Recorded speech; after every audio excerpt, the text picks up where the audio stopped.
Veda TV வாடிக்கையாளர்கள் அனைவருக்கும் வணக்கம். இந்த 2025ஆம் ஆண்டில் மார்கழி மாத படம் பார்த்துட்டு இருக்கிறோம். இப்போ சிம்மராசிக்கு என்ன நடக்க போகுது இந்த மாதம் அப்படிங்கிறத பார்க்கலாம். பொதுவாக சிம்மராசிக்காரர்களுக்கு அஷ்டமசனி நடக்குதுன்னு பொதுவாக சொல்லிட்டு போனாலும் கூட 7ஆம் இடத்தில் ராகு, 8ஆம் இடத்தில் சனி இருக்கிறது அவ்வளோ சிறப்பு இல்லை. ஆனால் இருந்தாலும் குரு பார்வை அப்படிங்கிறது 5ஆம் இடத்துக்கு கொடுவது இல்லையா சிம்மராசிக்காரங்களுக்கு. 5ஆம் பாகம் மிக முக்கியமான பாகம். நாம் நல்லா இல்லைங்க, நம்ம பிள்ளைங்களாம் நல்லா இருக்கிறாங்களா? அது பொம்பளை பிள்ளையாக இருந்தாலும் சரி, ஆம்பளை பிள்ளையாக இருந்தாலும் சரி, ஒரு வீட்டில் 2 குழந்தைங்க இருக்கிறாங்கன்னா ஆம்பளை பிள்ளையும் பொம்பளை பிள்ளைங்க 2 பிள்ளைங்களுமே நல்லா இருக்கும். பிள்ளைங்க நல்லா இருப்பாங்க, நீங்கள் நல்லா இல்லை. நீங்கள் பிள்ளைங்களை தொந்தரவு பண்ணிகிட்டு இருக்கிறீங்க. சிம்மராசிக்காரங்க பிள்ளைங்க மனைவியை தொந்தரவு பண்ணிகிட்டு இருக்கிறீங்க. உங்களுக்கு காசு இல்லை, பணம் இல்லைன்னா அவங்களை டிஸ்டர்ப் பண்ணுறீங்க. நீங்கள் காசு பணத்தை தேவையில்லாமல் செலவு பண்ணுறீங்க. இந்த மாதமும் சரி உங்களுக்கு இன்னும் பிரச்சனை தீரலைங்கிறது தான் உண்மை. மொத்தத்தில் சிம்மராசிக்காரர்கள் தன்னுடைய வரம்புக்குள்ளே எல்லாம் இருக்குன்னு எதிர்பார்க்குறீங்க. அந்த எதிர்பார்ப்பெல்லாம் கண்டிப்பாக நடக்காதுங்க. உங்கள்கிட்ட பணம் இருந்தால் தாங்க நீங்கள் எல்லாத்தையும் பணம் இருந்தால் தாங்க உங்கள் குடும்பமே உங்களை மதிக்கும். நீங்கள் பணமும் தொழிலையும் நீங்கள் சிறப்பாக இல்லை அப்படிங்கிறது இங்கே ஊர்ஜிதப்படுத்துது, இங்கே சொல்லுதுங்கிறது தான் உண்மை. பணம் பொருளாதாரம் அங்கே இல்லைன்னா மதிப்பு மரியாதை யாரும் கட்டணும் பொண்டாட்டி மதிக்க மாட்டா, பெற்ற பிள்ளைங்களும் மதிக்க மாட்டாங்கிறது தான் உண்மை. இப்போ அதுக்கு தகுந்த மாதிரி நீங்கள் நடந்துக்கணும் இல்லை. நீங்கள் பணமும் பொருளாதாரமும் உங்ககிட்ட இல்லாத அவங்ககிட்ட செலவுக்கு வாங்குறது, செலவு கொடுன்னு கேட்குறது, அதை வைத்து கொடு இதை வைத்து கொடுன்னு கேட்குறது, இப்படி நீங்கள் பண்ணீங்கன்னா எந்த பிள்ளைங்க உங்களுக்கு நல்லதான் உங்கள் மேலே ஆசையாக பாசமாக இருக்கும். அதனால் நீங்கள் இப்போ இருக்கக்கூடிய நிலையில் எதுவுமே செய்யாமல் அமைதியாக நீங்கள் இருந்தீங்கன்னா அவங்களாம் செலவுக்கு ஏதோ கொஞ்சம் கொடுத்தாங்கன்னா அதை வாங்கி செலவு பண்ணிவிட்டு காலத்தை ஓட்டுற வழியை பார்க்கணும். இந்த மாதம் அப்படின்னு இல்லை, இன்னும் கொஞ்சம் நாள் காலம் கடக்கும் உங்களுக்கு.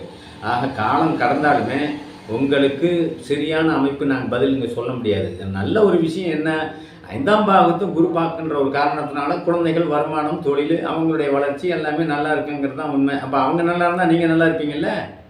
இதில் கேள்வி என்ன, அவங்க நல்லா இருந்துச்சுன்னா நீங்கள் நல்லா இருப்பீங்க. இருந்தாலும் உங்கள் எண்ணம் எப்படி சொல்லுது? உங்களுடைய என் தேவையை அவங்க செய்ய மாட்டுறாங்க, எனக்கு எதுவும் கவனிக்க மாட்டேங்கிறாங்க. நீங்கள் பேராசெல்லாம் பிடிக்கக்கூடாது.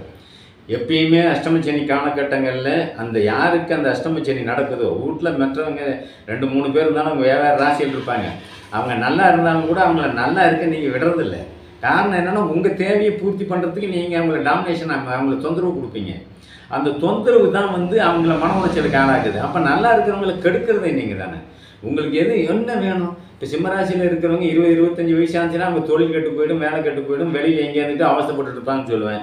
60 வயசுலாம் இருந்தால் நீங்கள் அப்பா அம்மாவை தானே இருப்பீங்க. அப்பா அம்மா குழந்தைகளை தொந்தரவு கொடுத்தா எந்த வகையில் ஒரு அமைப்பு? நீங்கள் உங்களால் அவங்களுக்கு பாதிப்பு தானே அதிகமாக வரும், உங்களால் உங்களுக்கு மன உளைச்சல் தானே அதிகமாக வரும். நீங்கள் என்ன செலவுக்கு காசு வேணும்னா கேட்கணும். செலவுக்கு உங்கள் செலவு என்னங்க? 60 வயசு கடந்தவனுக்கு ஒரு கடையில் போய் உட்காருங்க, டீ சாப்பிட்றீங்க, வேறு ஏதாவது சாப்பிட்லாம் நினைப்பீங்க. ஒரு நாளைக்கு ஒரு 50 ரூபா 100 ரூபா இருந்தால் போதும். அந்த 100 ரூபாயை அவங்க கொடுத்தா பார்க்கணும். அதை விட்டுட்டு நீங்கள் நான் பெருசாக ஏதோ ஒன்று பண்ணுறேன், என்ன நான் பெருசாக தான் அந்த பொருளை வாங்க போகிறேன், இதில் சம்பாதிக்கலாம், இதில் முதலீடு பண்ண போகிறோம், நம்மகிட்ட பணம் கேட்டிங்க அப்படின்னா எப்பயுமே தேவையில்லாத எண்ணத்தையும் சிந்தனையும் அஷ்டமச்சனி தான் கொடுக்குங்கிறது தான் உண்மை. தேவையில்லாமல் எண்ணத்தையும் சிந்தனையும் தான் இப்போ சிம்மராசிக்காரங்கள்லாம் பட்டுக்கிட்டு உங்கள் சிந்தனையை கொண்டு போய் பிள்ளைங்க மேலே திணிச்சிக்கிட்டு, மனைவி மேலே திணிச்சிக்கிட்டு, சம்மந்தி உறவுகள்லையும் திணிச்சிக்கிட்டு நீங்களும் சேர்ந்து கெட்டு போயிட்டுருக்கீங்கிறது தான் உண்மையான சில விஷயங்கள். அதனால் தயவு செஞ்சு சிம்மராசிக்காரர்கள் பெரியவர்களாக இருந்தவங்க, நாம் 50 வயசு 60 வயசை கடந்தவங்க, நிதானமாக பொறுமையாக இருங்க. பிள்ளைங்களை தொந்தரவு பண்ணாதீங்க. பிள்ளைங்கள்லாம் தொந்தரவு பண்ணீங்க அப்படின்னா உங்களுக்கு மீண்டும் அவங்களால மன உளைச்சலால் அவங்களுக்கு ஏற்படக்கூடிய நிம்மதி கெட்டு போயிடும். அந்த நிம்மதியை உங்களால் கெடுக்குறீங்க. அதனால் தயவு செஞ்சு சிம்மராசிக்காரர்கள் கண்டிப்பாக இந்த மாதம் பூரா அமைதியாக இருங்க. நல்லதே நடக்கும். நன்றி, வணக்கம்.